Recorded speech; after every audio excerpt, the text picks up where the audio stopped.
of November 2021, tarehe 27 mwezi wa 11 mwaka 2021. Natumai kwamba umeamka vizuri na uko tayari kuweza kutaka siku yako inapoanza. Is a Wednesday of the 17th of November 2021, tarehe 17 mwezi wa 11 mwaka 2021.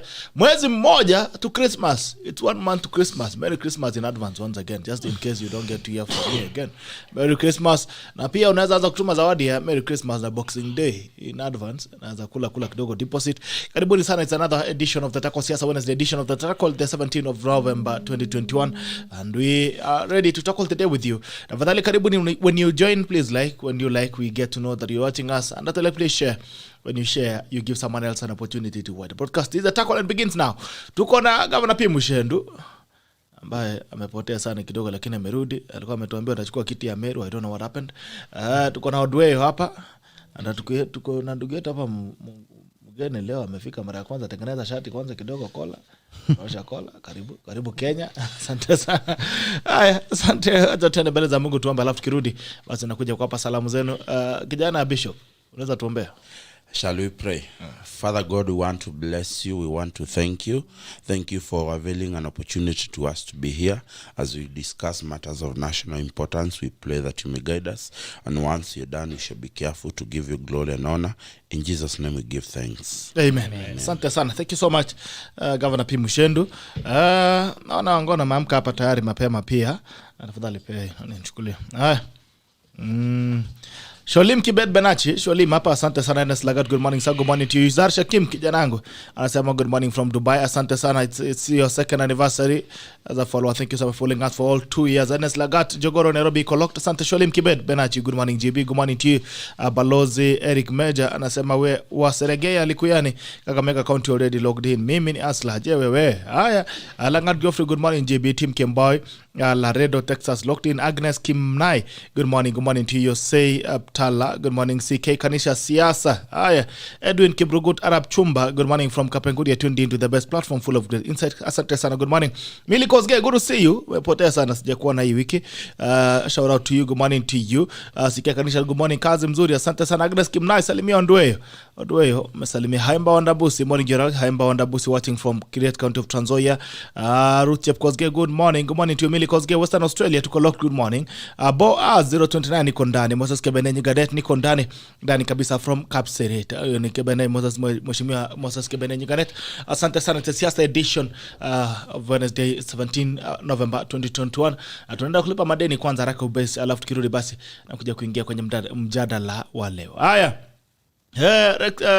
Naanza na watu wangu wa Maridadi. Maridadi Motors zinakupa nafasi ya kuweza kuagiza gari kwa bei nafuu zaidi. If you are planning to buy a car, it could never, ninawaambianga hivi kila siku ya kwamba gari sio starehe tena. A car is not a luxury item anymore. It's a necessity, it's a need. It's a need that you need to be able to move around and do things for yourself. Kwa hivyo Maridadi Motors zinakupa nafasi ya kuweza kumiliki gari kwa njia rahisi zaidi. When you import with them directly, you get to save up to 300,000 Kenyan shillings. 300,000 Kenyan shillings when you import with Maridadi Motors, you get to save up to 300,000 Kenyan shillings. Inakupa nafasi pia ya kuweza kuwekeza pesa yako. If you have some money that you want to invest, you can invest in the import to sell model where you get to earn up to 15% returns on your investment. Pia inakupa nafasi ya kuweza kusave kwenye Maridadi Motors Sacco. Maridadi Motors Sacco inakupa nafasi ya kuweza kusave kwa njia mbili. If you are saving to buy a unit, you save 50% total value of the unit, and if you also saving as an investment, you get to earn up to 15% returns on investment. Kama unataka kununua gari, una save 50% value of the car, alafu nyingine basi unaanza kulipia mdogo kiasi kuendesha. Hakuna mambo ya CRB, hakuna mambo ya bank statement, hakuna mambo yote ambayo unaiona. Unaenda tu una save pesa pale mdogo, alafu basi historia yako ya saving inaweza kupa nafasi ya kuweza kumiliki gari kwa njia rahisi na shwari zaidi. Maridadi Driving Academy as well gives you an opportunity to be the best driver in town. If you're also doing a refresher, please, kama Muchendu unajua alijifunza na lori. Siku hizi kuna magari za computer. Kwa hivyo we're going to do a refresher like Muchendu. Unaenda pale unalipia pesa kidogo, wanakufanyia refresher kwa njia shwari zaidi. Hiyo ni Maridadi Driving Academy. Pia kama unajenga, hakuna mahali pengine kuweza kununua tools za kujenga, roofing materials kama sio Rexa Roofing. Rexa Roofing inakupa best roofing materials in town, the best roofing materials in the country, direct imports from the manufacturer with 10 years workmanship guarantee and 50 years product guarantee. Workmanship guarantee of 10 years. This means that we'll always be on site to ensure that within 10 years your roof is not leaking, your roof is well put. If there's a problem, you'll be fixed. 10 years workmanship guarantee and 50 years product guarantee. 50 years, I don't know where you'll be in the next 50 years, but I can tell you that your roof will still be there with you. So there's no other way to roof and the roof with Rexa Roofing. And they're telling you that as you turn 10 years old, we are giving you 10% discount. Asilimia 10 discount kwenye waterproofing materials kama ni waterproofing membrane ama waterproofing liquid from Rexa Roofing. Rexa Roofing roofs your world. This gives you quality roofing shingles, stone coated tiles, UPVC water harvesting gutters and waterproofing materials. Haya, basi pia tuko na wangwana hapa wa Sweet Tunda. Sweet Tunda, sijui sample yangu ya mango imeenda wapi, lakini basi labda tutairudia takuja baadaye hapo, sijui sample zangu ziko wapi. Haya, nakuja kuangalia, lakini Sweet Tunda 100% Kenyan. That is an indulgence, sweet indulgence without any form of guilt. If you want to indulge in the snack that you don't get to feel any guilt, basi tafuta pale Sweet Tunda 100% natural Kenyan. Pia inakupa dried fruits na pia kuna granola ambayo unaiona pale kwenye screen. Unafanya sampling pole basi utaona kwamba product safi zaidi. Nakwambia mali unaweza nunua, kimbia pale Carrefour ama uende kwenye all the leading supermarkets, that is Chandarana Food and also Carrefour. Utaipata pale, alafu uweze kuhakikisha kwamba unapata breakfast kama chakula yako ama snack yako kwa njia ya afya zaidi. Pia pale Disquare fourth floor Keta building unahakikisha kwamba unapata mng'aro kamili. Pale kwa Dandan mwambie nimekutuma, unapata discount yako asilimia 20. Asante sana Mushendu, good morning. Good morning to you, Bitok. How have you been? I've been okay. Up and down. Kuzunguka Limuru. Very serious about the Limuru parliamentary seat. We are bringing a change with a difference. It's not just bringing a change, it's also bringing a change that is going to be effective and it will be felt on the ground. Mm-hmm. It's not a simple journey, it's quite a hard task, but we are equal to the task. So sisi tumekuwa tukizunguka pale Limuru, tukivurugana na wao kidogo, tunapigana na yeye. Unavurugana ama unaomba kura? Ni kuvurugana tu na wao. The other day I saw the member of parliament for Kasarani, Masiga Kuya, being used by the area member of parliament to attack me. I used to serve with Masiga Kuya at the Democratic Party when Munyao was the chairman. Those days when Kibaki was the president, we were the leaders of the Young Democrats there. And I saw a clip of her trying to tell me that I am young, I should allow the current MP to continue working. And I'm like, we are part of the people who campaigned for the current MP when he was the MP for his first term, 2007. When he got elected, and he counted on our expertise to become the member of parliament then. Of course, at some point we broke ranks and he was not re-elected in 2013. He got re-elected again in 2017. That tells you that if we had the capacity to organize and plan that he becomes the member of parliament, then we also have the capacity to actually ascend to that position. We have the capacity to deliver to the people of Limuru. So being in Limuru up and down, I have had you challenge me on the Kiago seat in Meru. We had a hinge, the matter of that seat went up to High Court.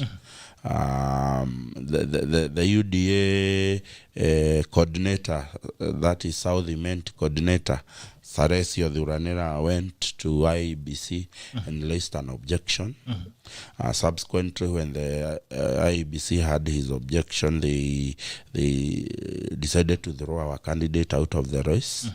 As a party, CHAMA KAZI and the candidate in his own personal capacity, we felt that that decision was not constitutional, it was not legal. We went to High Court.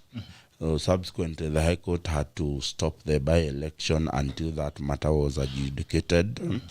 And it has since been adjudicated and our candidate has since been put back on the ballot. And the by-election is happening on 16th of December. I still maintain that Kiago seat is Chama cha KAZI seat. We have done our home ground very well. We have never left the ground, despite the fact that there were some issues here and there. So on 16th, we will do the formal thing, accept the win, and we move on to other challenges. Accept the win or the loss? No, accept the win. Okay. I'll be here, and I'm promising you that class, I'll be here, because one of the things that drives our party, Chama cha KAZI, is numbers. And we believe in numbers. We do not go blindly. So your candidate is still running? Our candidate is still there. He is still actually 2 other independent opinion poll, other than the one that we conduct as a party, still puts him ahead. Of course, one of the biggest challenges in most parties in Kenya, including UDA, it is organization. And the moment a party lacks organization, that is the beginning of the head of a party, or that the trouble of that party will begin at that moment. And one of the things that we have been able to achieve in the few months we have been in existence as Chama cha KAZI is have a well-organized team. I'll tell you that well-organized team that has worked with Moses Kuria for a number of years now. We were able to capture, we first started by capturing the MCA seat in Gaturi, in Muranga, that is Kangema constituency, not Kangema, Kiharu constituency. We went ahead to win Juja constituency for the Honorable Koibori. And subsequently, we were here with you when the Deputy President invited MK and his team to take over and take charge of Kiamba, where subsequently Muchendo became the chief agent of that UDA candidate in Kiamba, who is now the member of parliament. And I think that's where the people make a mistake of thinking that I had been a member of UDA. It's good to put clarity. But you were a member of UDA before you moved to the other one? Let me tell you. Before you moved to PEP. Was it called PEP? No, let me tell you. I joined politics 2006, BTOC. And 2006, I became a member of the Democratic Party DP. and DP. And I became a leader in the Young Democrat unit. I stayed as a member of DP from 2006 to 2011 December, when I joined a party called People's Party of Kenya, PPK. Can I surprise you? I've been a member of PPK for over 10 years. I never joined TNA when it came. I never joined Jubilee when it was formed. I have just moved from, I resigned from the People's Party of Kenya last year around November. Was somehow in 3-4 months involved with a party called PEPS, People's Empowerment Party. I was not a member, I was just an affiliate, because that is the party we used to possession the wins that we had with Moses Kuria. And come February this year, I became a founding member of Chama cha KAZI. CCK. We subsequently, this May, we were given a provisional registration as a party. And on 17th of August, 2021, we were officially given our registration certificate by the Registrar of Political Parties as a fully-fledged political party that has met all the requirements. And we are building our party as Chama cha KAZI. That is why I have decided to avoid this UDA discussion, because I'm not a member of UDA. I may not be a party to what happens in that party. I was only affiliated with UDA as far as Kiamba constituency by-elections were concerned. We were working with the SG, then a very gracious woman, learning the party there. And we were also working with the party executive director then to deliver the Kiamba win. And I say this is what I will say about, as much as I can say about the UDA party. The UDA party, being the mother party of the deputy president, who is my presidential candidate, needs to get their house in order, because I would say being that home for the DP, they need to get organized, because if they are not organized well, even those sister parties who they do not want to actually recognize will not be very effective in terms of delivering the presidency. Okay. And I keep saying that those people who are close to the DP, they must, and I repeat, they must let him know that you cannot have the cake and eat it. It is either you are marketing a party or you are marketing the presidency, your candidature. Okay. Because one has to take precedence over the other. And if you ask me, for now, the deputy president does not need antagonism as far as party politics are concerned. What he needs is to concentrate on his candidature as the president of the republic. You want him to run as an independent? Because, no. Because he has to run on a I ticket. not want him to run. In fact, I would be disappointed if he would not market his party UDA. I would be disappointed. But marketing the party is one thing we talk. Being at loggerheads with other parties is another entirely different subject. And I tell you, history is not something most people want to share about, but history teaches us a very serious lesson. Jubilee is a current good lesson of what one political party can do. Today, let me tell you, Senator Mwaura, my friend, who was a former nominated senator, is no longer a member of the Senate. Courtesy of Jubilee. Learned by who? People surrounding the president. People from Mount Kenya, where Mwaura comes from. People who are his pals. Because if you look at the clique that kicked Mwaura is almost they are at par in terms of politically. So here is Mwaura, who was a senator, kicked out by people from his region, from his party, from the people who speak that native language I speak, and he is home. And you want us to start forming a national party, where Muchendu probably will not have a stake on who says in that party. Tomorrow, if I differ with because let me tell you, one of the best checks and balances you can give in a government, it is the legislative arm. Because this is what actually, in terms of policy development of government cannot develop policy and financial development without involving parliament. And therefore, you require a parliament that is as independent as you can. Of course, we know parliament and party loyalties are two different things. But I think if we embrace multipartyism in terms of political parties, what is it that Baba and the rest of people who are doing second liberation, what was it all about? It was all about political parties liberation, allowing people to make independent choices in terms of who do they want to elect, from which party do they want him to.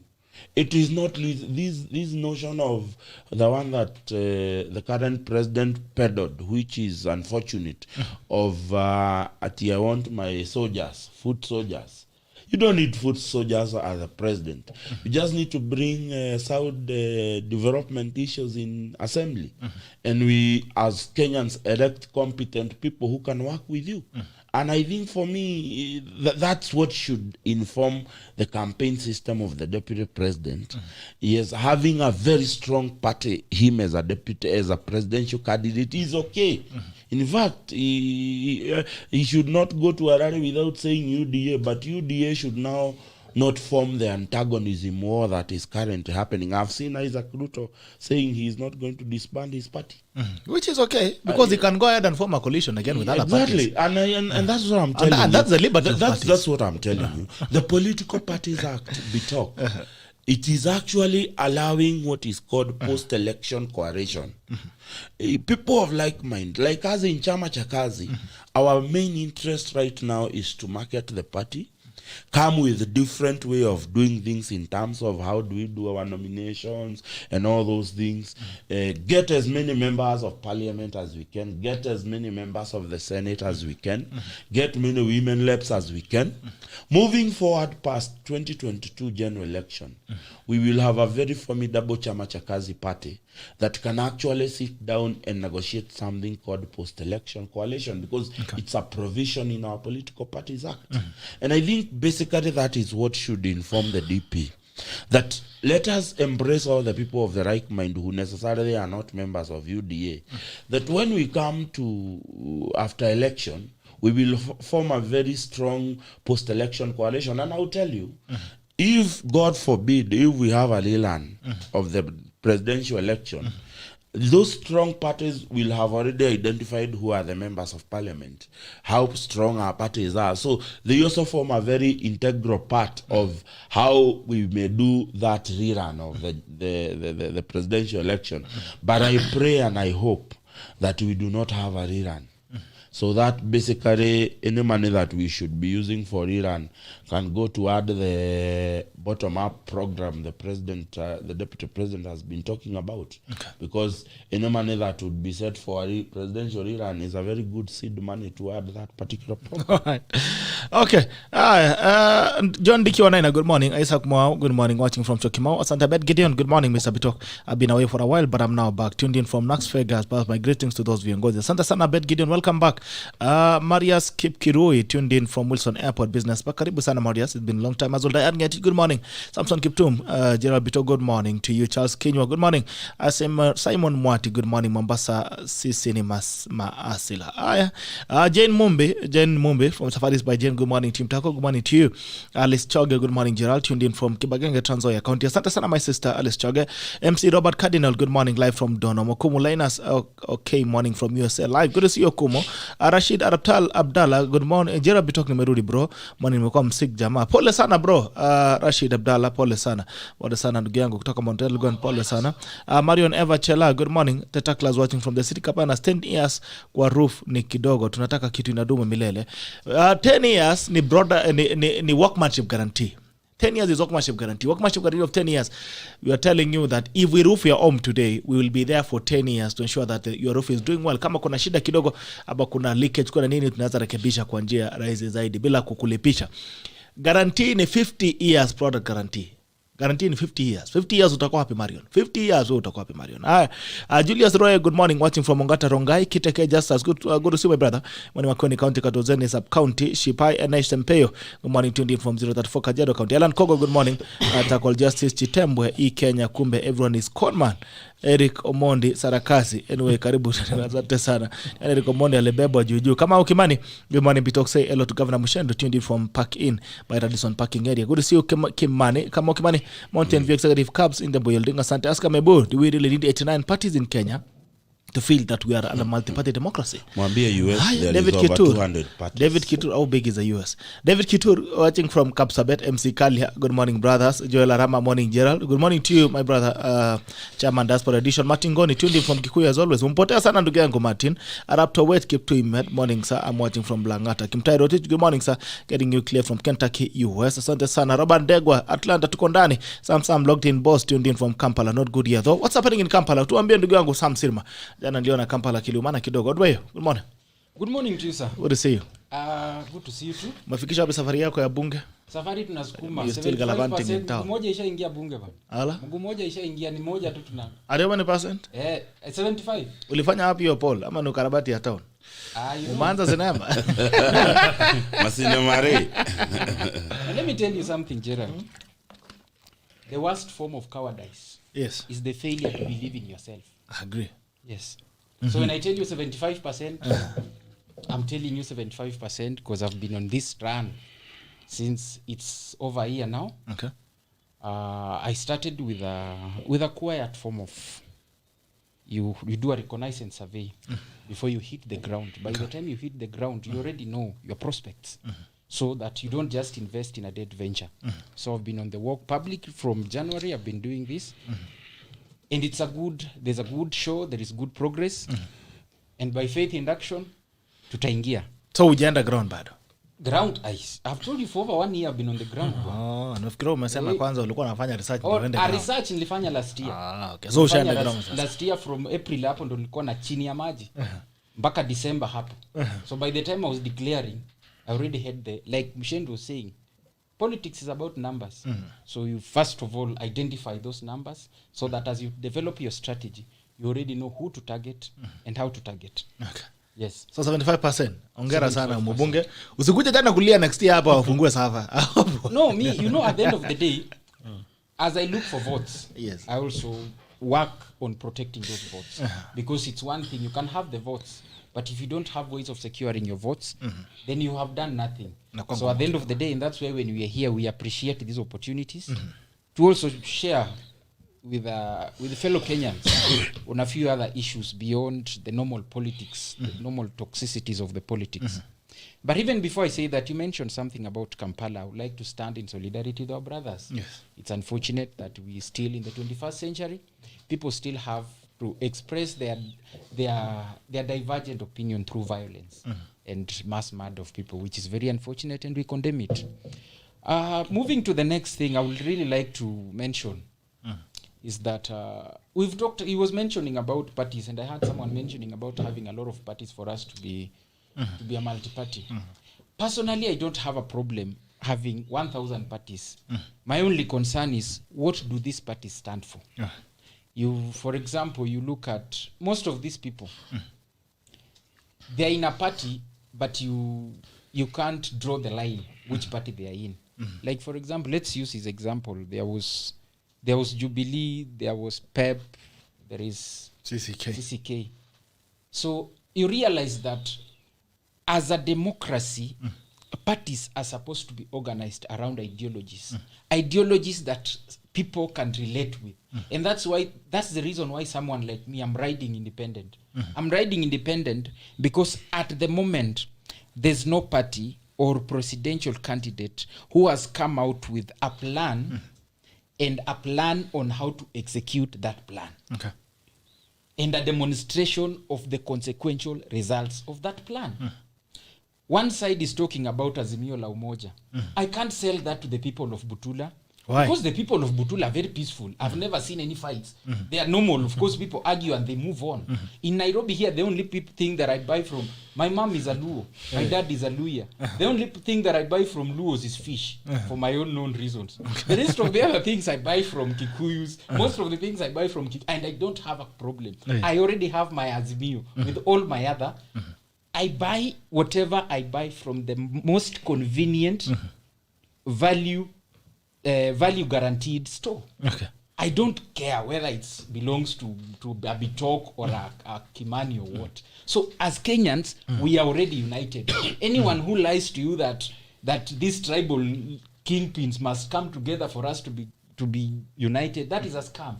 And that's why for me, I would have wished the honorable Prime Minister to come forward and tell us, as a person who purports to be a social justice defender, okay, we have a history, but his history, you can't limit everything to Purport, so he is.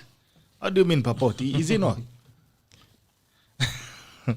You know, there are things he has done that contradict that position that he holds. Okay. Because social justice to me is not just about upholding the law. Yes, we need to uphold the law. We need to have a constitution. But social justice for me is about every man and woman being able to sustain their family on a normal wage. We want to be in a position, that's social justice for me, where a man, a minimum wage earner, can afford medical health for their children, school fees for their children without having to beg the politicians for bursaries and stuff like that. They can afford to comfortably take care of their families. That is social justice. So I would expect a social justice enthusiast to come forward and tell us, yes, young people have these problems. As the president, I'm going to ensure that I reserve 10% of the budget towards sports, so that we fund sports and then make it a commercial entity that can self-sustain. I would expect someone who is fighting for social justice and the rights of everyone to ensure that, as for example, as young people, we have like talent. Those are the alternative avenues of empowerment. The easiest way is actually to create opportunities for young people. I'm going to ensure that 10% of the budget goes that. We talk about things like the youth fund today. Tell us 10% of the way 2.5% goes to CDF. Tell us that 5% of the budget is going to the youth fund and we are going to decentralize. That is something that I can comfortably sell to any person in this country and they will see it. But before you say that, tell us how you are going to increase the generation of revenue. Tell us how you are going to ensure that we self-sustain as a society. That is social justice to the people of Kenya. The other side has mentioned the bottom up. Yes, it's an idea that I think I can relate with. It's an idea I think that if put into perspective with the right policy and legislative measures can work. Okay. But the first thing, tell us, we are a budget deficit country. How are you going to cover that gap without continuous borrowing? Okay. How are you going, which policies are you intending to put in place? For example, these things are very simple. And I'll tell you the reason why these guys cannot give us the details, because the devil is in the details. That's why they use these populistic slangs. Okay. Why are young people jobless? Because their job opportunities have been taken away. How? Industries have shut down and moved to countries. The other time we were talking about Tanzania. In 2012, we had a positive balance of trade of over around 29 billion. As we speak today, our balance of trade with Tanzania is less than 10 billion. There was one of the reasons is because even some of the investors in Kenya have moved to Tanzania. Why? Because it's cheaper to do business. Why is it cheaper? Because the cost of business is low. There's corruption we don't talk of corruption in Tanzania. It's manageable. Okay, of course there are always instances, but there are systems that are working. The cost of doing business in terms of energy, electricity are low. The cost of starting businesses, the regulation are a bit flexible. Why is it that way? Because we've made it difficult for people to start businesses in Kenya. Okay. Why have we made it difficult? Because of the laws we've made. But because the people who want to solve those problems are already in positions where they should be solving those problems, they can't mention that. Because if they mention, we'll ask them, why are you not doing it? They have the numbers in parliament. When you talk of fighting for justice, you have the numbers, pass the laws that show that this is what you stand for. Okay. And that's why you mentioned, I don't know if you mentioned or him, we talk about issues of, he talked of the foot soldiers. You hear, we've been talking about issues like the 6 Ps. In a devolution system like ours, I always tell Kenyans, and this is the same thing I always tell the people of BUTULA constituency, the most important seat, there are 2 important seats in the era of devolution, the MCA and the MP. Okay. You get the right MCA and you get the right MP. You don't even need the president. You don't even need a governor. Because with the right MCA and the right MP, the right laws will be made in parliament. There will be sufficient oversight of the executive. Budgets will be allocated and the resources will be shared equitably.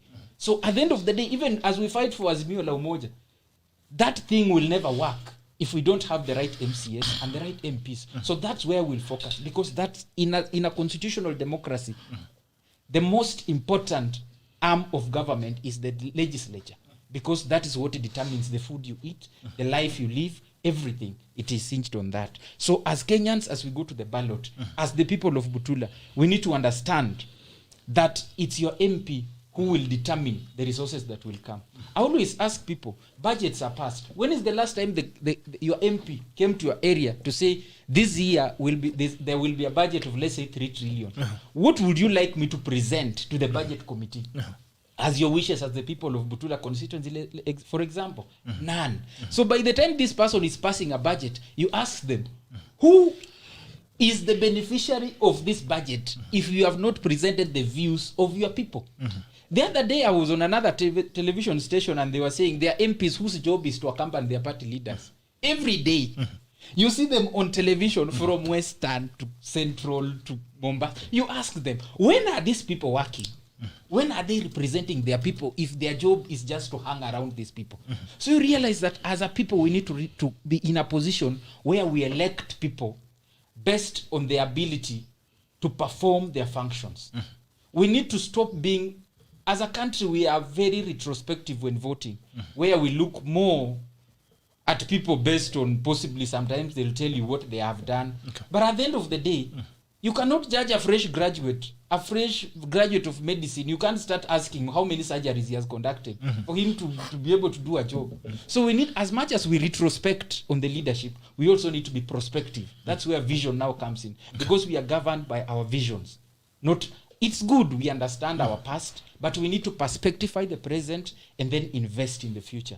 That's where we need to focus on electing people with a vision, people with ideas that are relevant, and they are relevant and they are also compliant as far as the needs of the 21st century are concerned, because you cannot solve 21st century problems using 19th century solutions. Hi, CALYSTUS, good morning. Good morning to you. Happy wa? Salama. Niko salama kabisa. Okay. Yeah. It's your first time on the tackle. Maybe you can introduce yourself first. I am CALYSTUS WAFULA. I'm a resident of Imara Daima, Embakasi. And I'm also a political activist. I believe in the rule of law. I believe in good governance. That's why I'm here. I think I want to also talk about what my friend is talking about. The issue of coalition. I don't subscribe to the ideas of coalition because... You don't subscribe? Yes. Okay. Because normally we have had coalition which are useless to the voters. So you have moved again from Moka? I thought you were in Oka, which is a coalition. I'm not subscribed to coalition, but I told you I can associate with the Oka because of the ideas they are having. They talk about our economy. They are talking about good things. And when you look at even UDA, they are having an agenda which is KAZI in KAZI. We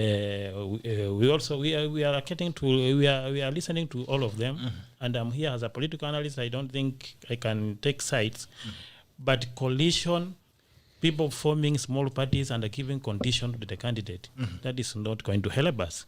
We have to understand that this country can move forward if the president has an agenda. He is incapable of controlling their policies and everything. So if we can support like William Ruto, for instance, today, he become the president, then we have given him MPs who come from different parties. So we are giving him another problem which he will be battling out, because these people now will be giving condition, they want to be given so and so. We are making our politics to be extremely expensive for no good reason. The issue of Azimio la Umoja, hiyo mimi naona ni kama azimio la uvunjaji, kwa sababu Raila Odinga is the one who broke NASA. He has caused a division in Jubilee.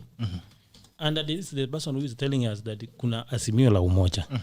Azimio la umoja na yeye mwenyewe amefunja coalition yake. So yeye, na ukiangalia those people who are supporting Raila, those are octogenarian people who are beyond 70s. The people who are running short of ideas. Because when you look at even the campaign team, it's being led, is being fronted by the people like Kamanda, Mrade, Atuoli. These are octogenarian people. And someone with that age of Raila cannot help this country. Let us say the truth. People talk about you so and so has stolen from this country. When we start counting billionaires, the most richest people in the country, you realize that Ruto is not even in top 10. So those people who are rich, these are the people who are telling us that so and so has stolen from you. We have to shape our politics if we want to get things right.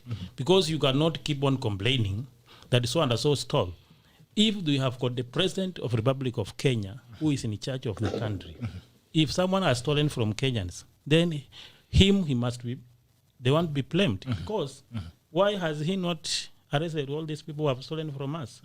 So we need, these people are running away. They talk about so and so has stolen. This country will be in safe hands.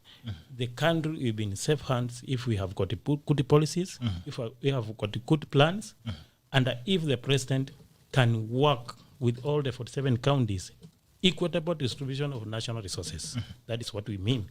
But again, there is a problem we are facing whereby people are just coming up with slogans and economic models like bottoms up is a good thing. Bottoms up, the bottom way up. the bottoms up, the way they are marketing it shallowly, just saying kasi ni kasi. I don't think that one is the definition of bottoms up. Is it bottoms up or bottom up? The bottom up. The deputy president need to get the right people who will help him implement the bottom up approach, because if it means about industrialization, supporting the small business and the medium enterprises, then it will be good for the country. We have got another narrative that is going on where guys say that they want to unite the country and they want to give people 6,000 shillings for living. Amutaki pesa kwani? Sasa hiyo ni pesa kani? Because sababu pesa uwezi patia kijana pesa. Kijana sio mzee akae kwa nyumba angoje umpatie pesa aende. Hiyo kama pesa ya wazee ndio imekosekana, hii 6,000 itatoka wapi ipatiwe hao vijana ambao sisi we are almost 70% of the population. So tunataka kiongozi ambaye ako na agenda. Tunataka ujumi bora. Kuimarisha uchumi, tuchenge viwanda, tupatie vijana kazi, na hiyo yote ni mazungumzo itaendelea kama tunatoa matusi. Because nimeona even the deputy president is running short of is becoming like ODM, because ODM ndio watu wamesoea matusi. Sasa niliona yeye pia juzi ameenda ametukana governor wa Meru sijui nini. If deputy president can just sell the ideas without insulting, he will give us the reason why we should not vote for this old man who is just going to sleep at the State House. Because mtu akifika rika ya Raila, hata wazee wetu uko nyumbani, hata kwa shamba hawaendi. So utatuma mtu kama huyo, msee akikaa 2 hours amechoka, anafaa ila alishe mkongo mahali, na hii inji nataka mtu afanye kazi 24/7. So hatutaki kufanya guesswork. Lazima tuangalie tunafanya nini. Mtu akifika miaka ya 80s, na ndio nimesema octogenarian sako, those are the people who are following Raila. Wanataka tu wasukume ya ingia hapo msalale alafu waendelea kukula inji. Na tunataka kuambia kwamba lakini watalala wote, kama unasema wote watalala wote. Sasa wadalala, lakini hawa ni wezi. Unajua mwizi ataiba hata kama you don't need to struggle if you want to steal. Unatafuta tu mbinu ya kuchukua hiyo kitu. So sisi hatutaki president ambaye anaenda kulala huko. So mzee ni mzuri. Kama angekuwa mtu mzuri angefront hata mtu kutoka kwa NASA. Kuna Kalonzo, kuna Mudavadi. Kwa nini yeye anaona tu ni lazima yeye asimame?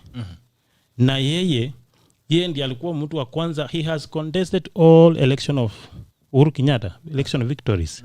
Sasa hata it is a betrayal of highest level if Uhuru Kenyatta can tell people support Raila Odinga. Because on which basis? Huyu ni mtu amesema wewe ustahili kuwa president. Huyu ni mtu ameenda amechiapisha. Huyu ni mtu alisema hakuna kura hata yeyote. Hata wakati mmoja alikuwa na introduce Uhuru Kenyatta in politics, Raila alisema huyu ni mtu wa kufuta banki. Astahili kupatiwa nafasi.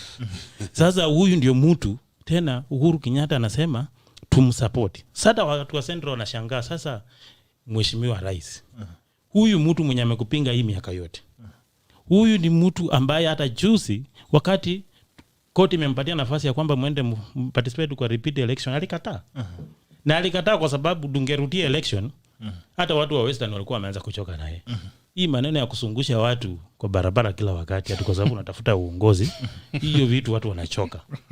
Sasa naambia mheshimiwa rais, the risk, as a learned people we are taught how to take risk, but you have to take calculated risk, because huwezi chukua tu risk yoyote. Sasa kusupport mtu kama huyo hata kukeuka alafu sasa usikie kina Orengo anaongea Kisungu akikwambia vile sheria anasema, what will you do?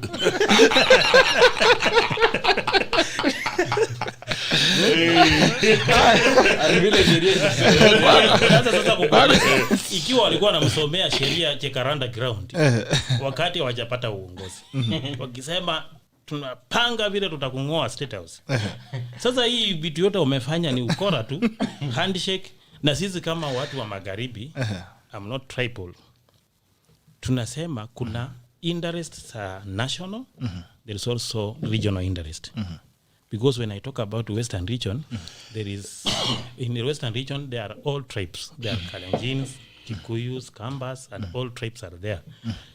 Therefore, when it comes to voting, all Nyanza, all Luos, if I use that word, all Luos are supporting Raila.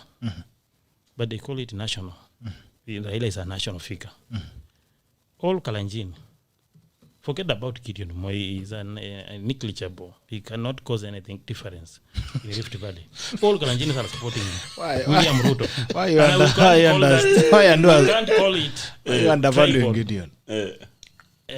In Western region, this time round, if one Kenya runs with front Musalia Mudavadi, for instance, Raila must forget about Western votes. Okay.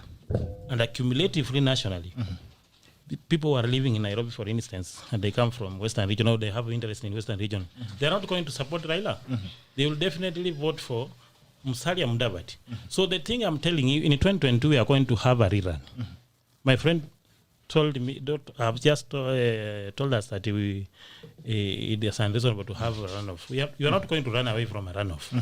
We are going to have a runoff, and Raila Odinga with his fellow octogenarian guys will be number 3 on the race. So it means Musalia Mudavadi will go on a rerun with William Ruto. This is a laughing matter, but I'm telling the truth. We are just waiting for a signal. If Uhuru Kenyatta, and the best way president can do is to assure us that we are going to have free and a fair election.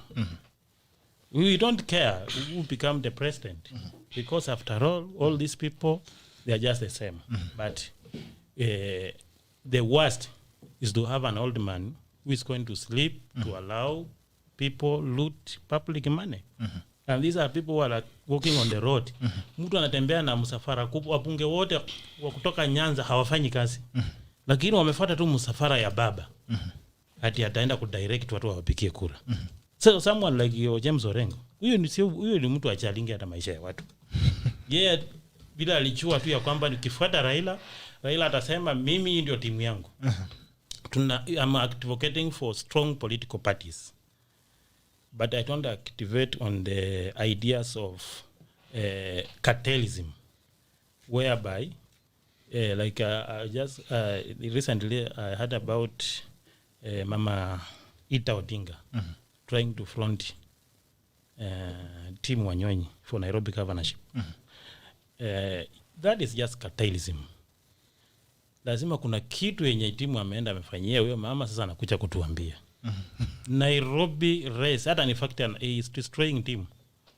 Okay. Wacha mtu ajitokeleze atafute kura. Na kama Sonko atasimama, hata Raila Odinga mwenyewe akisimama, Nairobi governor atanguka. Ala. Sonko atamwangusha. Haya. Atamwangusha. So, talking about ANC, the Secretary General of ANC party, as who comes from Oka, has clearly stated that it's becoming a difficult task pushing Musalia Mudavadi as a presidential flag bearer for Oka. I don't know what you make of that, Muchendu, especially now that our brother is saying Musalia Mudavadi is the man to beat in the runoff. You know, I'll tell you, years before, say 2011, 2012, I had always thought Musalia Mudavadi was a presidential material. But unfortunately, if you don't know how to package yourself, that makes it difficult for him to be a presidential material. And I think for me is if the Secretary General of ANC, which is the mother party of Musalia Mudavadi, is finding it difficult to market him, there is something either terribly wrong with the party or terribly wrong with Musalia Mudavadi. And I think, just to be fair to him, if I look at the components of Oka, he stands tall amongst those guys. That's a fact. Because Kalonzo Musyoka doesn't bring anything useful to the table. It's true. You have called them what? These was unawaita aje? Octogenarian. You saw them, all the Machakos governors learning behind, Kaba governors learning behind Raila Odinga the other day. We saw them. That is the home base of Kalonzo Musyoka. In Western Kenya, a bit of Western Kenya in Nyanza, very few, actually not very few, only one governor, what do you call him? Oparanya. Not Oparanya. This guy that was the guy that was the other day taken to court, governor, I'm trying to remember the governor, Obado, Okoth Obado. Yes. Only Okoth Obado has the guts to rise against Raila Odinga. The rest of the governors are fully behind Raila Odinga. As much as he is old, he has mastered the art of controlling his region up to date. That is why people like Orengo will not do a single rally in their counties and get elected as senators. If you go to Rift Valley, the deputy president has been able to have all the governors from Rift Valley, apart from, I think, Ricky Nyanjui, who is more considered of a central governor. The other governors have been able to rally behind the deputy president. And therefore, this is it, let me tell you, and take this to the bank. We must first of all accept the diversity of our of where we come from. All of us do not come from the same region. And the moment you try to ignore that diversity in a political formation, you will lose it very early in the morning. And this then means that if you're coming to the table to discuss national issues, you must first of all consolidate support from where you come from. Yes. That is a given fact. People must, that is not being tribal. It is accept our divergence in terms of tribe, in terms of our culture. And if you're coming to talk about national politics, you must be seen to be accepted from where you come from. That is the major problem with Musalia Mudavadi. He has not been seen to be accepted. I have seen people like Oparanya fighting Mudavadi. I have seen the same people he is sitting down at Oka with Kinaweta fighting him. I have seen people like Atuoli fighting Mudavadi. So, Mudavadi coming to the table, there is already fights brewing in his region where he is supposed to consolidate. And that is one of the reasons why Ruto is able to go out to the public. That is why Raila Odinga is able to go, as much as he is over 70, he is able now to go out there and campaign with that warmness or warmth of having consolidated support from where they come from. That is why Uhuru Kenyatta was able to move out and go and campaign, because of enjoying the warmth of support from where he comes from in the central region. And I think for me, once you lack that, if you lack that local support, you become ineligible to become the president of the republic. Because, I mean, what is your justification that we should make you a presidential candidate? Because politics is a game of interest. Mtu wasiwahi kudanganya. Unaona hata huyu jamaa anasimama huko Butula, is it Butula? Yes. He's vying for Butula. It is a game of interest. His interest and the interest of his people. And most politicians pretend to be angels that they always talk about people's interest. They never fail. They always fail to mention about their own interest as individuals. As Muchendu, I have interests for the people of Limuru, but I also have my own personal interest. My personal interest is that I am tired of campaigning for anyone. I must also enjoy the trappings that comes with being elected. You must have Wacha nikwambie, tuachane kudanganya watu hapa. Ati I am selfless. Mimi nataka nisaidie watu wa Limuru, nataka nini? Let me tell you, this is a capitalism political democracy. So utaki kusaidia watu wa Limuru? No. I'm saying, get me right. Yeah. There is the interest of the people of Limuru, but there is also personal interest.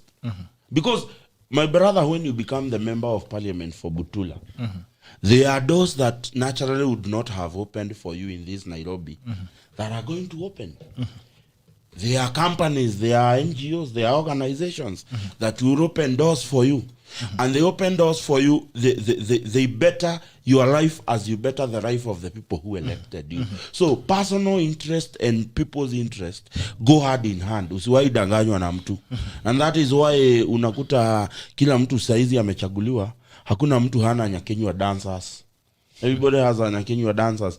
Like when I go to the constituency, as a member of parliament, if he goes ako BUTULA, na unasikia ametoka bunge, unasikia ati yako na watu wamemgoja Kisumu airport, wampeleke constituency. I mean, personal interest must not be separated from the public interest. They go line in line. And therefore, when you talk about Mudavadi or any other politician, have you created a perception that you are accepted from where you come from?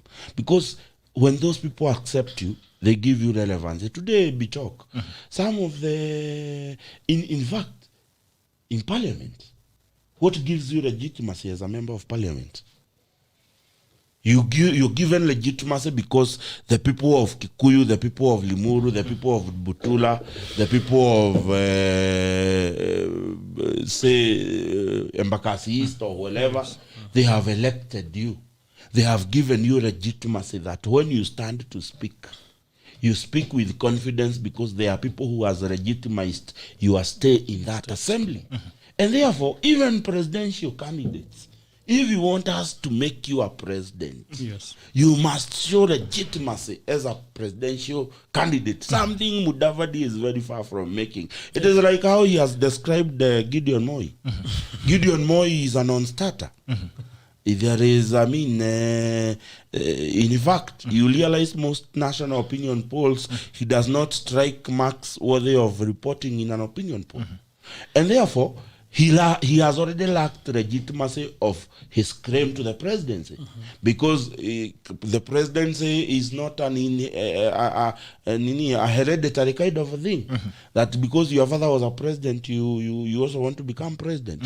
You must show legitimacy. You go to Baringo today, you have seen the fights in Laikipia County. The Laikipia County fights always spill back to Baringo because they are neighbors. You see a person coming from Baringo, which is one of the places in this nation and in this part of Africa that is being affected by climate change in a very bad way. But you see somebody always sitting in hotels.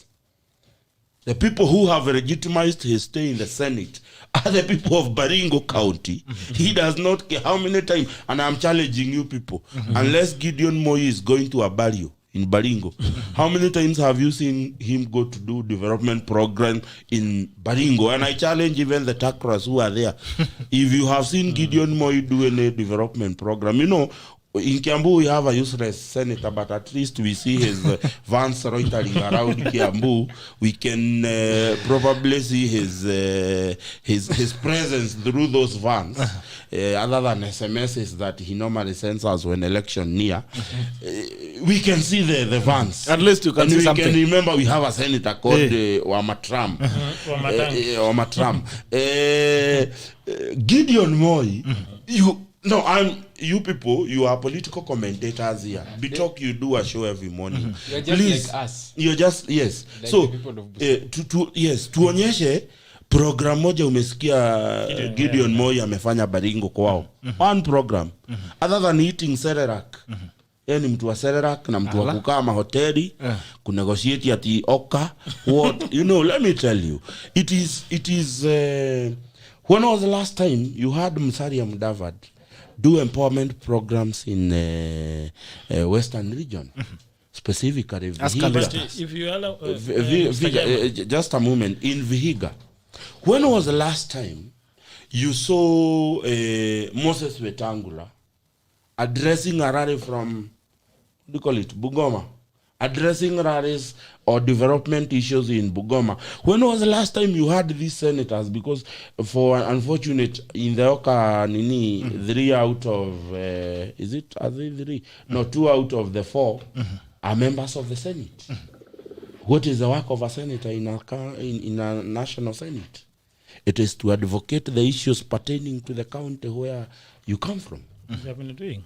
Yeah, I've heard Gideon Moi talking. so you see, talking, I can also talk. I've also written memos to the National Assembly, and I'm not a member. I'm not a member of Parliament. I have written memos to the National Assembly. We have written a memo with my friends regarding NHIF.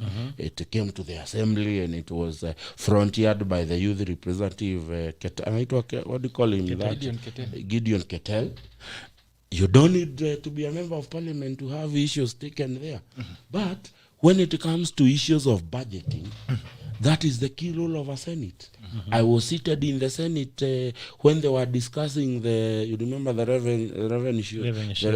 revenue formula. I was seated in that Senate. These two, particularly those two, I have not seen their contribution in that, and I'll be very honest. So basically, to come back to what you have asked, if you want to become a presidential candidate, be talk. Where the place where you come, Moiben, the Moiben people must legitimize your claim to any seat in this republic, that this is our son, and that is the truth. Because for you to be taken as a serious presidential candidate, for you to be taken as a person who can be entrusted to be the CEO of this republic, you must show with a show of faith that you are capable. You can do it.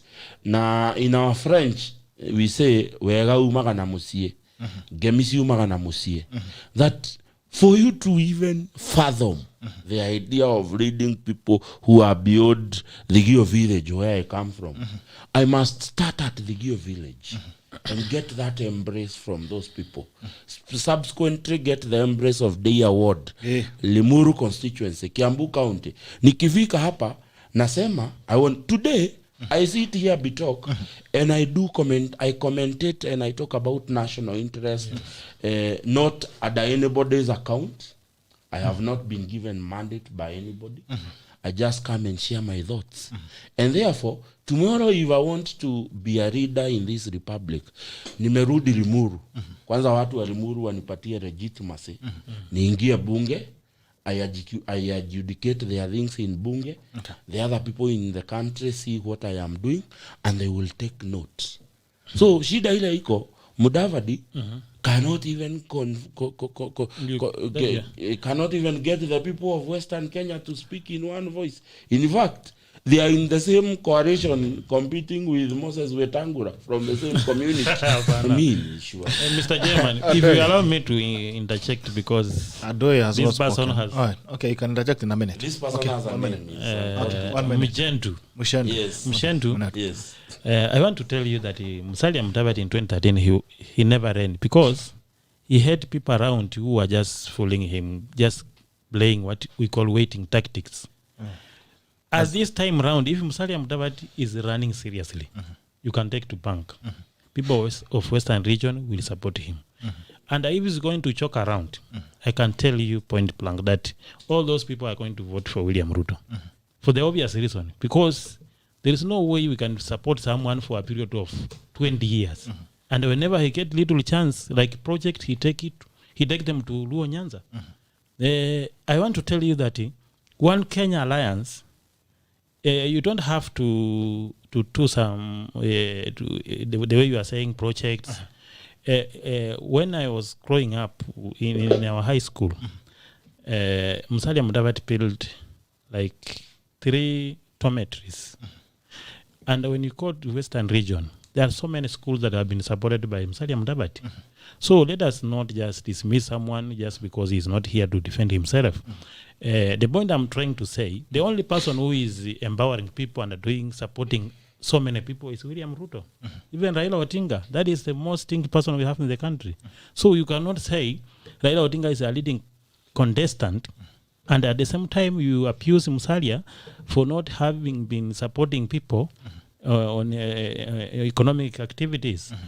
What we want a country whereby people can be able to do business freely. The tax system should not be retrogressive. We want to attract investors. And the only person whom I can tell you is a presidential material is Musalia Mudavadi.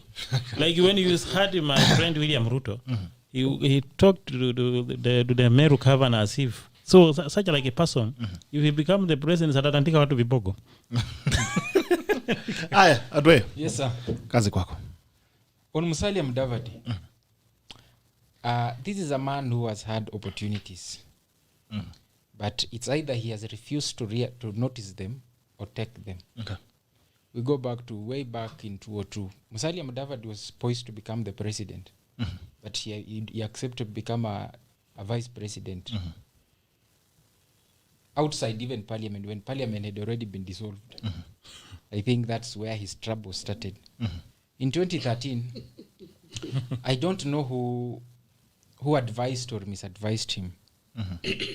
Because at first, on one side, he was in one team, on the other side, I think there's someone who, I don't want to make assumptions. Okay. But it's like on one night he's on Uhuru's side, then the next night it's like he was never there. And then, you know, at the end of the day, it's always said the issues that you have with your wife, when you come out to tell the people and complain to people about what happened in that room, you're the one who ends up Being ridiculed. Ridiculed. So it's the same thing. So when you come out and start talking about Madimoni, and then we fast forward to 2017, they were together, and then suddenly after the elections, you realize that these people, it's like there is a plan that Musalia Mudavadi has refused to notice. There's a plan to ensure that he never becomes president, and he has refused to realize that. Because after 2017, he became, let's say, rebellious towards Raila Odinga. And I was listening to Musalia Mudavadi the other day. He looks very bitter. That's not the Musalia Mudavadi I'm used to. Musalia Mudavadi has been this composed guy that most people will look at and say, that can be your president. He's never been this antagonistic guy. But this is a case of a guy who has opportunities, but he has refused to either notice the opportunities or pick them. Come to what he has said. In Kenya today, unfortunate as it is, legitimacy starts from home. I'm this guy who thought I could become an MP without even having to focus on my village first. And then I realized people are like, what are people saying at his home? So I had to go back to the drawing board. The truth is, unfortunate as it is, you have to build your base from home. For the presidency, we are mobilized around tribes. Kenyan politics thrives out of tribal divisions. That's how people build capital with which to bargain. So unless you are able to build capital within your region or your tribe, there's nobody who will call you on the table to bargain. And that's why people are acting like Musalia Mudavadi does not exist. My friend here is telling you that Musalia Mudavadi will be elected in Western. I'm telling you for free. Even for people like us, I'm riding independent, but I'm willing to align myself with a candidate that has ideas and a plan that can better the lives of Kenyans and can increase my prospects of becoming an MP. The question you need to ask yourself, in Western today, when you align yourself with Mudavadi, does he increase your chances of becoming an MP or an MCA? Even in his own constituency? He doesn't. The reason why Uhuru, the reason why Raila, the reason why Ruto are where they are today, and they command that following and, let's say, respect, all other things aside, is because if you align yourself with Raila today in Luo Nyanza and some parts of Western, let's say it increases your chances. In Luo Nyanza, you have a 95% chance of. And that's why people like Orengo anaenda wanasema tu. Orengo went there on a Friday and said, si mnajua ile kazi mimi huwa nafanya. Like Aisha, even Tuesday was got more than 90% of the votes. So unless you've built your own local capital with which to bargain, my friend, there's nobody who will call you on the table to bargain. Because Gerald, if I can get power without you, why should I share that power with you? Or why should I look for you to get that power, that what I can get without you? So at the moment, Musalia Mudavadi had a chance. And as a person, I still believe, if he understands, I wish he understood his currency. Musalia Mudavadi is not a William Ruto. Musalia Mudavadi is not a Raila Odinga. Raila Odinga can wake up and antagonize people and still mine capital out of that. Musalia Mudavadi is not that type. I wish he understood his currency and capitalized on that. The most important thing is identify your strength and then use that to build coalitions, to mine value and negotiate with it. Unfortunately for our son from Mulembe does not really understand his strengths as a person. And that's why it's very difficult for anyone to even consider even having him as a candidate. Because let's take it very simple. Yeah. Like he said, in Oka, Musalia Mudavadi cuts above all of them in terms of image and political stature. Yes. But why would Gideon Moi be headlining the Oka rallies? In Kajiado, the other day, Gideon Moi was the keynote speaker. Why would a man like Musalia Mudavadi allow himself to? And then the other day he went to church. Now you are unwell. Let me tell you something. You know, at the end of the day, it reminds me of the day of the swearing of the NASA leader when he was saying, oh, security was withdrawn. Oh, the calls were not going through. That's nonsense. He didn't You are unwell to go to a political rally. Process. You are unwell to go to a political rally. I would expect him, if he was unwell not to go to Kajiado, I would expect him to be talking from a hospital bed, not in a church campaigning. You cannot tell me that you are not unwell to go to church, to go to a rally, and then the following day you are campaigning in another venue and now telling people I was unwell. Those are the things that now, you know, sometimes that's why I said you'd rather just keep quiet. And I always tell people, anytime you feel like you want to lie, just keep quiet. You'd rather withhold that lie than embarrass yourself with what you think is. You know, as a person, when you're building, you know, when you get to a level of Mudavadi, you don't need to seek that kind of validation through sympathy. You don't need to go to church and tell people. When you don't go to church and tell people, now you see, Musalia Mudavadi is explaining himself to Gideon Moi why he couldn't attend an Oka rally. Really? Gideon Moi has already said we are working on a way of working with Raila. And you know that's Mudavadi's bitterness.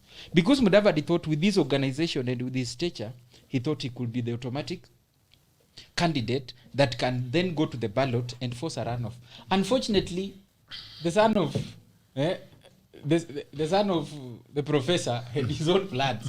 So for Musalia Mudavadi, I will say, sometimes it's always recommended when it gets too hot, just relax. You know, you're not losing anything. Musalia Mudavadi at the moment has nothing to lose. Musalia Mudavadi on his own cannot beat Raila, he cannot beat Ruto. So the only thing he can do is take a back seat, reorganize himself. And sometimes I admire what happens in the mountain region. I was asking someone from Western, when you appoint Atuoli as the spokesman, and you compare that with having people like Peter Munga speaking for the mountain. I asked someone, what value does Atuoli add to the people of Western? If we are to eliminate Atuoli and his money and his businesses from this world, what will the people of Western lose? But if you are to eliminate Peter Munga with his money and his businesses, you see the impact it will have on the people. So I always tell, when you are picking a spokesman or looking for someone to negotiate, have someone who has value.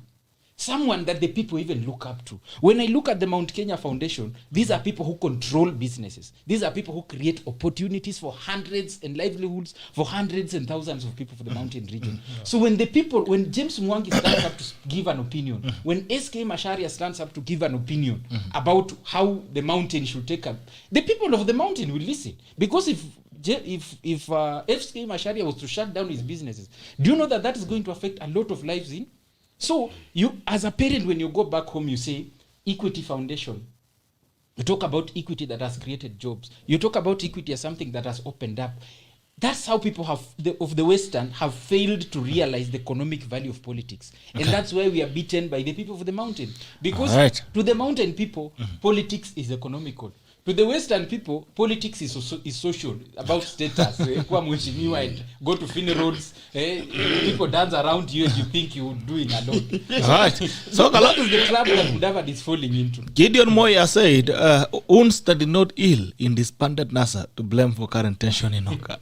Remember, these guys are still having X emotions. They are yet to let go of NASA as it was. Anyway, now, two other issues. Uhuru Kenyatta said he's going to declare his presidential choice in the next 2 weeks.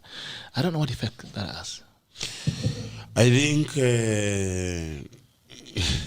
I don't know how to put it, but we are currently we are being faced with a change of guard that is like no other in this country, because you remember the first change of guard in this country was that of the death of Mzee Jomo Kenyatta. So it automatically meant the vice president took over from him. There was not so much hassle about that. All of us know the story of Sir Charles Jojo, the Duke of Kabete Shire, and what happened. Fast forward to the handing over of 2002, Moi exiting and Moi Kibaki coming in. People are very tired with President Moi 24 years. And therefore, we were welcoming a very new type of government, especially for those of us who are born during the reigns of Moi. Fast forward to 2013. Kibaki is struggling health-wise. He was also getting old. You saw he turned 90 the other day. And therefore, Kibaki was looking so much forward to go home and rest and relax. And here we are. 2022 is another change of guard. That change of guard has a president who is still, as the Kibicho bloggers put it on Facebook, too young to retire, as they say it.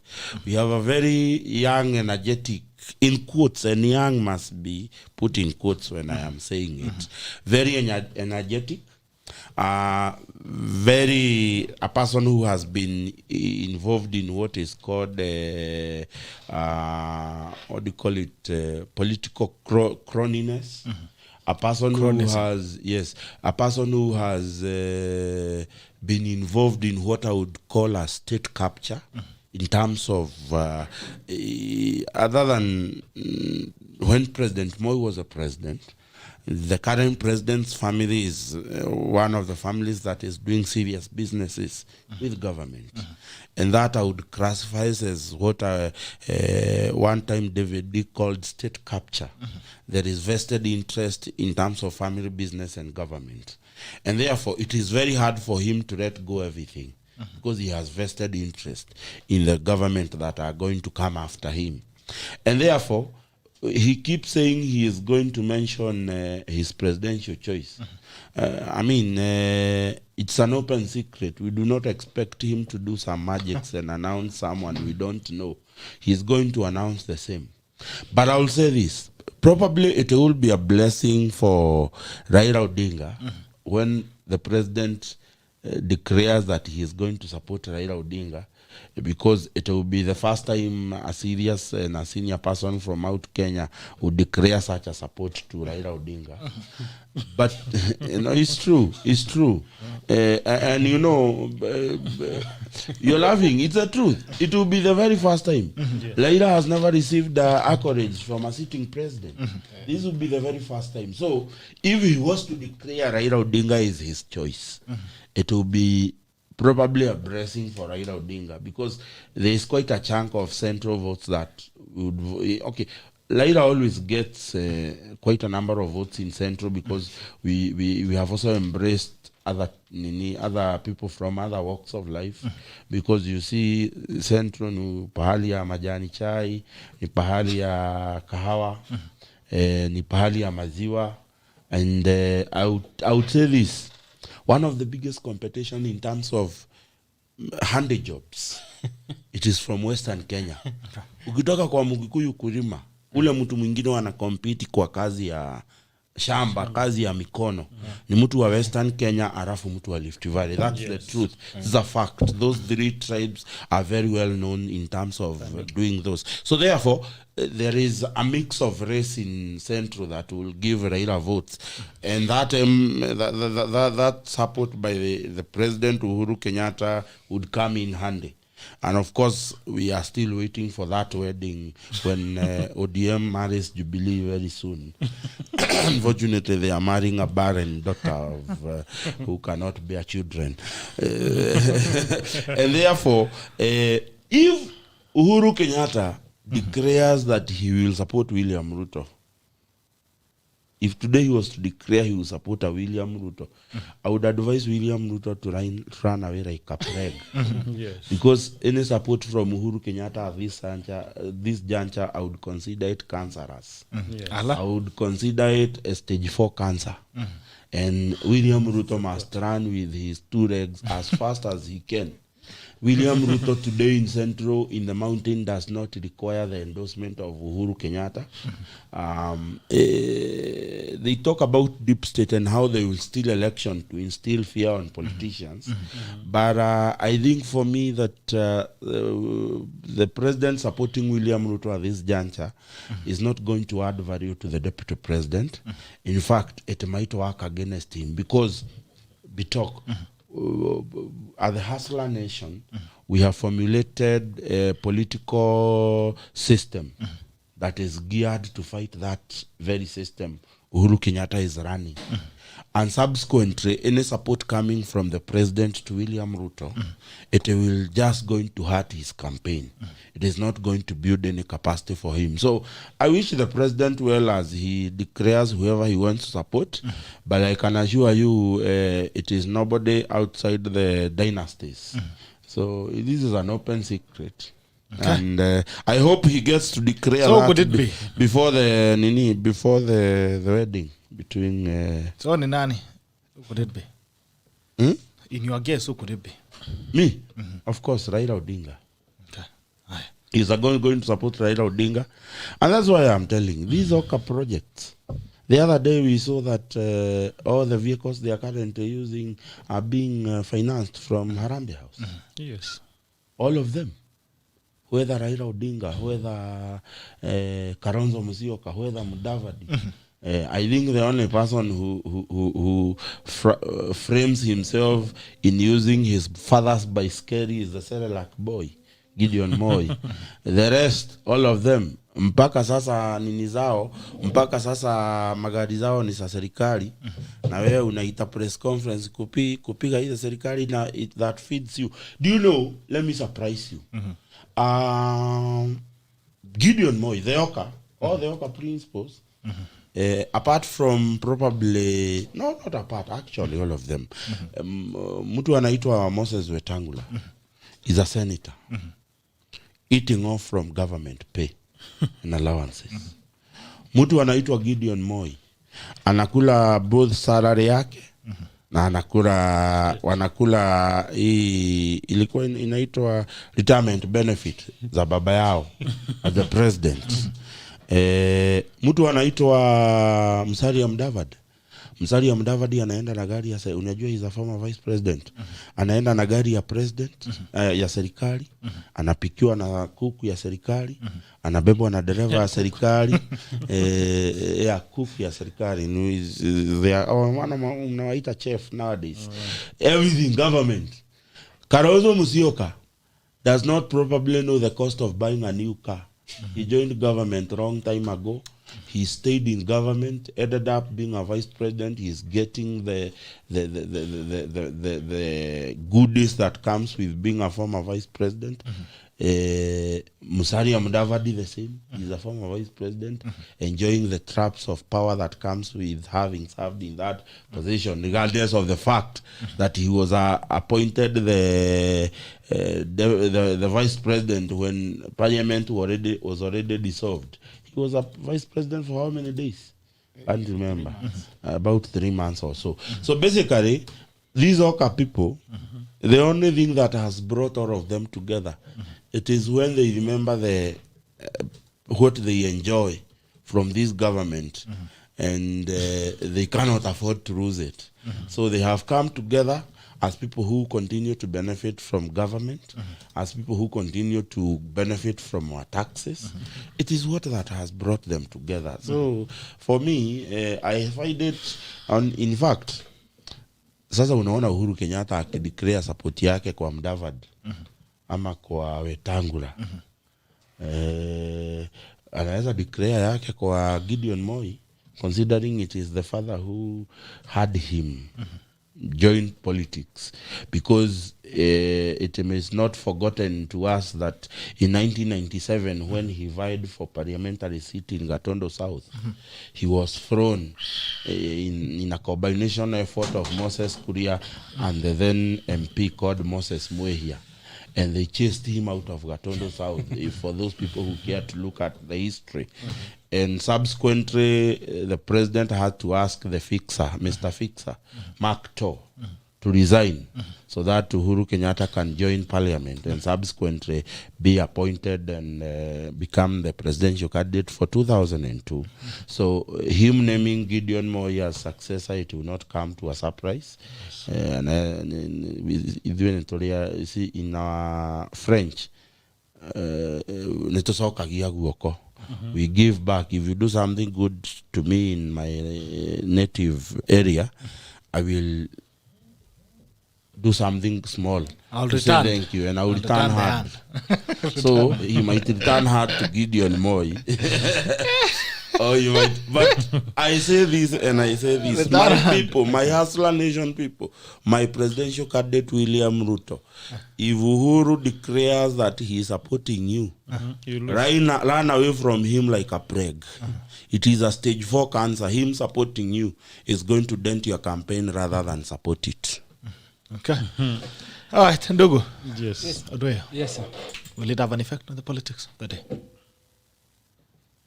The only thing that the president brings to that candidate that he chooses to support probably is the state machinery, not votes. Because at the end of the day, at the moment, the only card that the president can dangle around is the state goodies.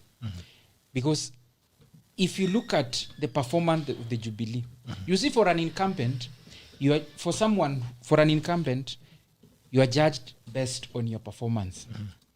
And I don't think there's no ordinary Kenyan today who can celebrate the presidency of Jubilee, the presidency of Uhuru Kenyatta, to a point where if Uhuru was to endorse someone, then they would say it's a continuation of a positive thing, so we need to elect that person into office. Because at the end of the day, Jubilee has burdened Kenyans in every aspect of their life, except a few of their cronies, their families and friends. So when the president talks about someone to protect his legacy, you need to ask yourself, what is the legacy of Jubilee?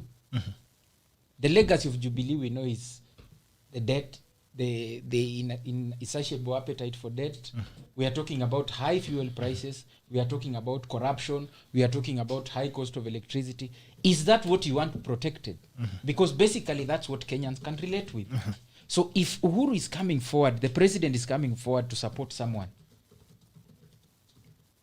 in the interest of a continuation of his work, then that's what Kenyans can relate with. Okay. But we cannot take away the fact that the dynamics of the mountain they always have their own way of, like I already mentioned, politics in the mountain region is largely economic. So there are people. It might not be the same for the ordinary people, but there's a way that politics is controlled at a central region, unlike in Western, where anyone can walk in and get their vote.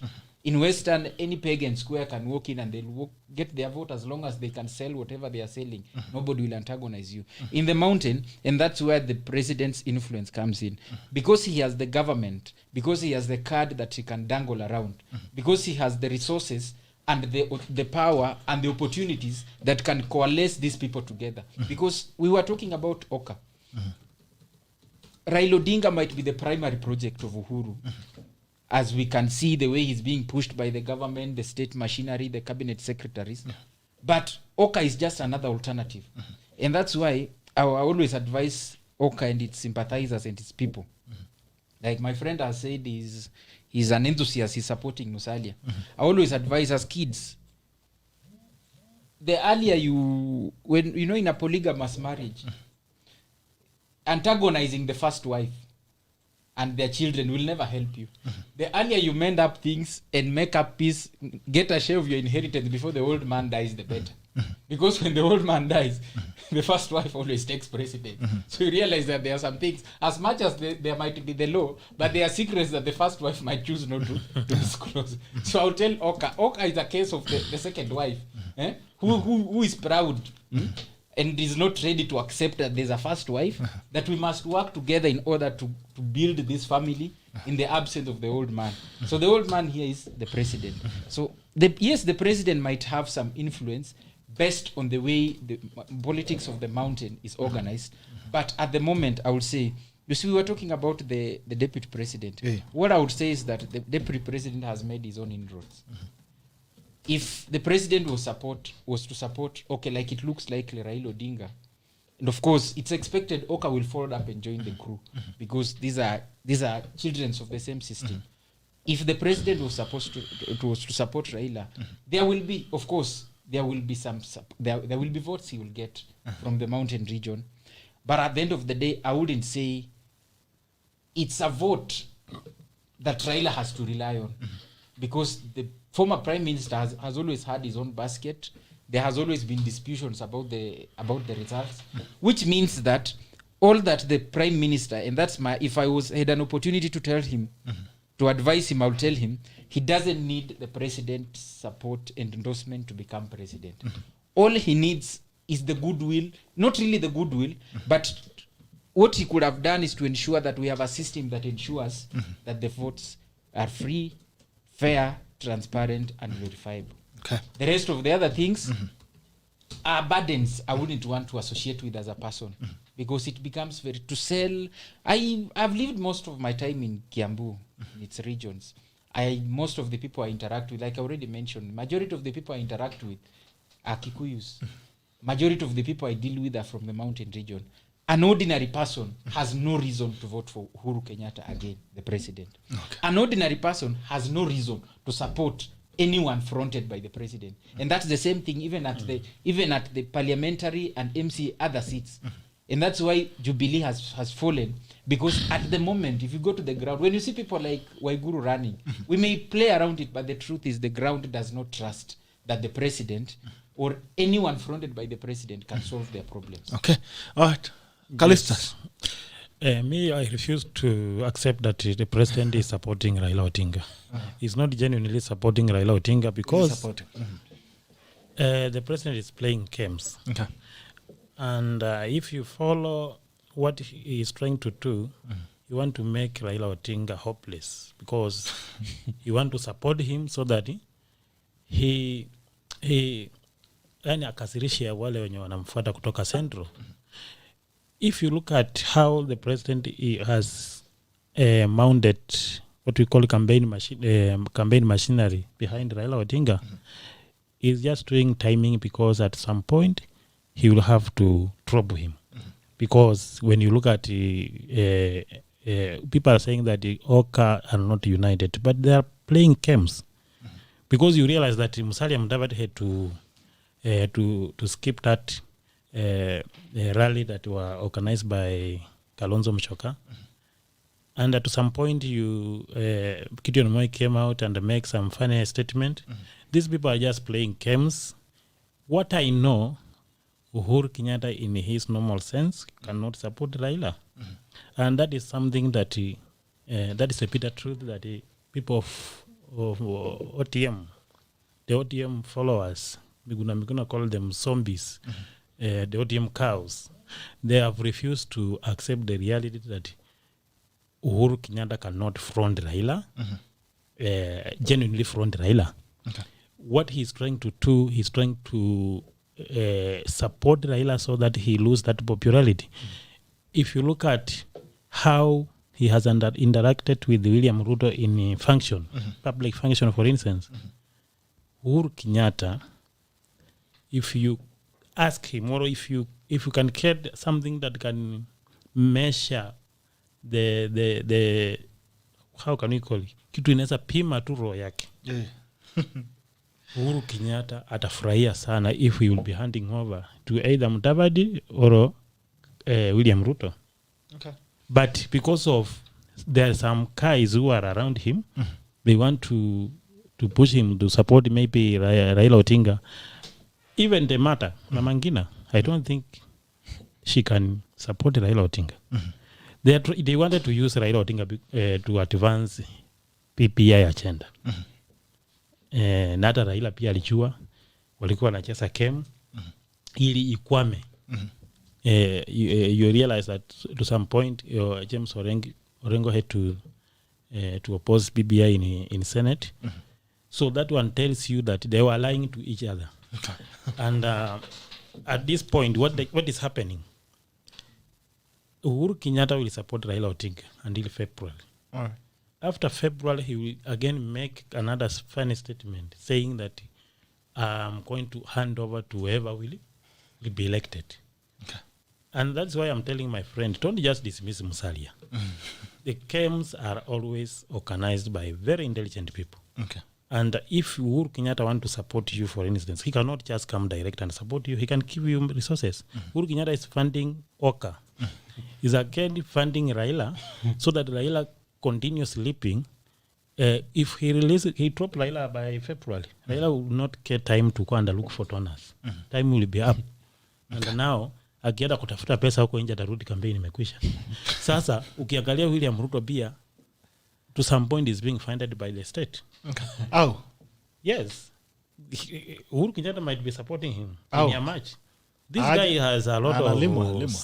Akona nguvu. Nguvu yake. Ni nguvu yake. Ile petrol yenye Uhuru alikuwa anataka kuambia watu wa Central ya kwamba because whenever Uhuru Kenyatta makes statement, you realize that he want people to he want to anger people so that they can now support William Ruto. So what we are at the point I'm trying to tell you, let these OTM guys don't oversleep because they are sleeping too much. They think Uhuru Kenyatta has no option, he must support Raila. That is not going to happen. Raila Odinga will be dropped, and the guys who are following him, sasa unaweza amini mtu kama Mradi ataamka tu asibuye aseme mimi hata na William Ruto ni rafiki yangu. And then people will start clapping, alafu maneno itaenda hivyo. Na hata ukiangalia Anna Waiguru, the move that Anna Waiguru took recently, that is strategic. And you never know. Maybe the president told her that hapo ndio kuna uongozi. Okay. Who knows? Haya, nimeona hapa. Yeye alisema alikuja akasema yeye alisema ati nimekuja kwa sababu nimeona hapa ndio watu wetu wanataka. Na hiyo ndio ukweli because central people they don't believe in Raila. They know very well that Raila anatumia matusi kutukana watu walikuwa na waita hata wezi. So watu wa Central ukiwaambia kwamba William Ruto ni mwizi, utakuwa na wasaidia tu waelewe huyu ni rafiki yao. So to some point, if Musalia Mudavadi, if Uhuru Kenyatta will mean good to support Raila Odinga, then mjue tutakuwa na William Ruto tupende tusipende kama president. Because Western region, for instance Bungoma and Kakamega, Raila Odinga won't get the required support that he used to get in past. Hao watu wamechoka na yeye.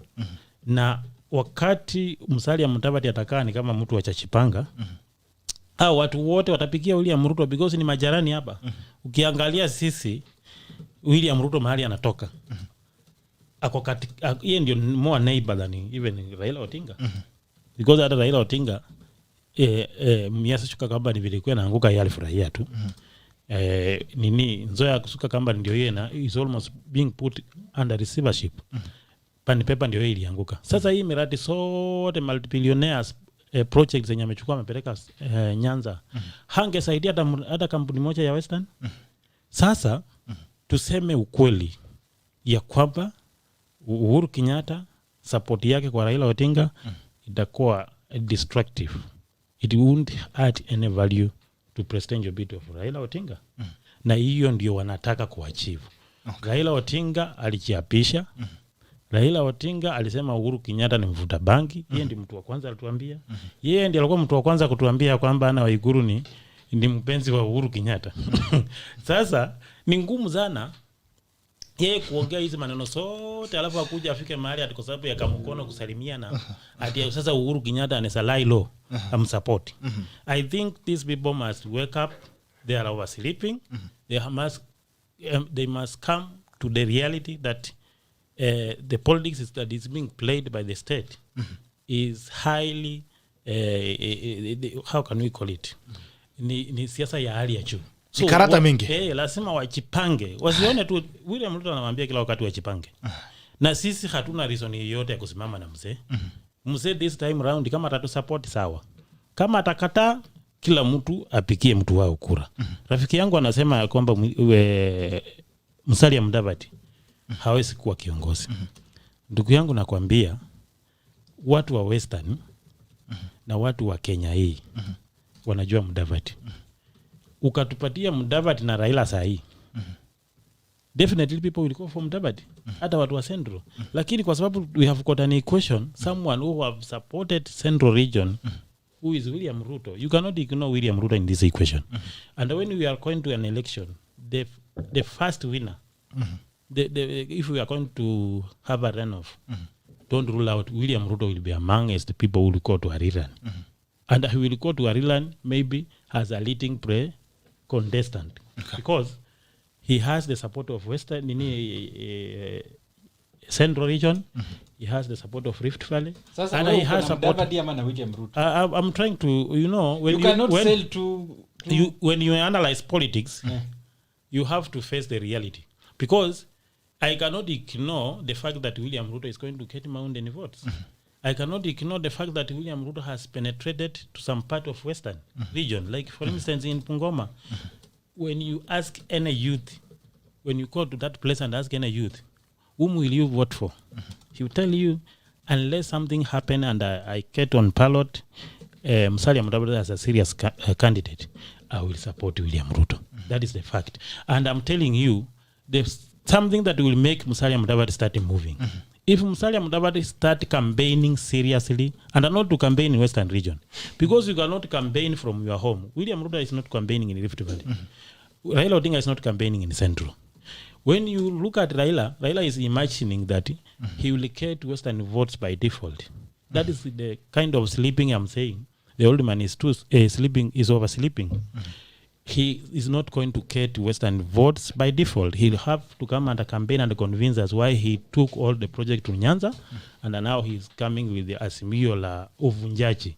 Because amefunja Jubilee, amefunja hiyo NASA, amekuja huko kwa mirengo zingine. Sasa hatufuati vikundi ya watu, hatuwaende wakitengeneza ajira. About Central region, my friend has talked about funny story about billionaires in Central region. My friend, I want to tell you, when you go to Central region, in fact, the unemployment rate is much higher than the unemployment rate in Western region. So you cannot tell me that these people you are calling billionaires have failed to create employment for their people, and now they are bragging around how they are going to fix the what do we call it? To fix politics for the people of Mountain. The people of Mountain have woken up to the reality. They are subscribed to the idea of bottom up and a KAZI in KAZI. And that is something that we have to accept. In Western region, people are waiting. If Oka style up and affront Musalia Mudavadi as a candidate, then be assured that we are going to go to Ariran, and Raila Odinga will be number 3 on the race. Because in fact, the endorsement of Uhuru Kenyatta is going to destroy him like there's no tomorrow. Because now people will start looking at him as someone who have just come to facilitate what we call retrogressive ideas. Sila ideas zenye Jubilee walituambia na wameshindwa kufanya, sasa ndizo ndio atakuja kuendeleza. Haya. Sawa. Masaa zimetuacha kidogo. West Dos Santos Football, good morning guys. Show asante sana. Adibadi Kibrano team watching from Boston. John Jagi, OGB ask WAFULA isn't Oka made up of small parties. Samuel Jerob, WAFULA is fire. MCA Clevers Macau, good morning live from Annex UDA all the way. Samson Jerob, calculated risk indeed. Vision Football Kenya. Bitok, how comes Jack Ma's business Alibaba makes more money than the total GDP of Kenya? It is critical that the government invest on the people to increase the country's economic productivity. Okay, someone Jerop at Vision to Kenya, now is kept off football, Kenyan football. Those are, if only Madividi realizes that Oka ties limits him being a host in the 2022 race, the sooner he'll put an elaborate campaign strategy to sell himself. Otherwise, he'll remain A or B, leave alone a donkey. Grace, come on, good morning to you. Good morning to you, Grace. Good morning. Vision Football Kenya. I predicted from 2017 that when 2022 comes, the president, just like Kibaki, will say he's supporting no one and it's up to the people to make a choice. You can take that to the bank even now. All right.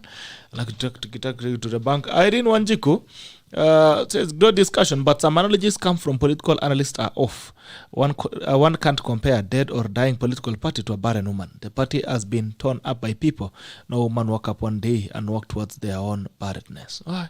I agree with you. Okay. Paul Sana, I want to apologize to all the women who are watching the tackle. If that was off the curves, we really apologize for that. Poleni. Lewis Kimtai, David Mutai, up to Kondani, kabisa from Saboti. Asante. David Mutai, the way home to a pizza ice. Karoki Wamasi, good to see you. Karoki Wamasi, good to see you.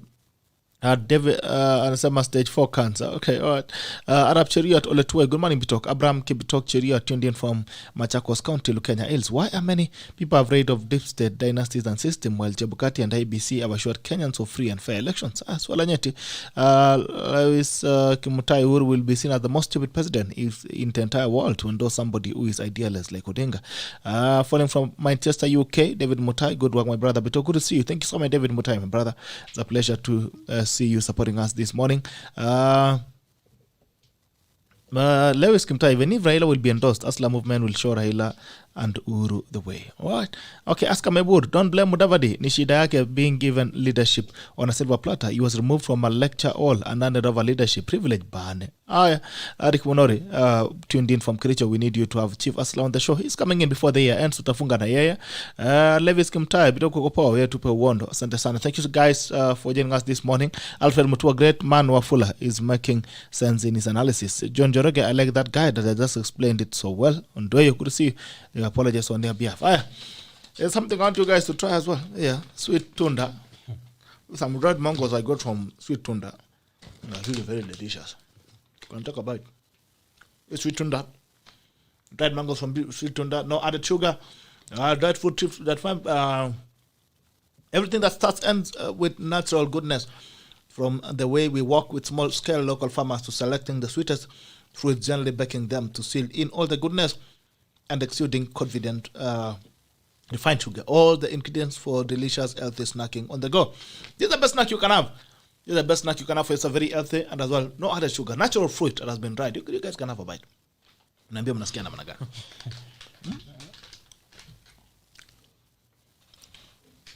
Nasikiaje? Nice one. Local product. Natural. Local.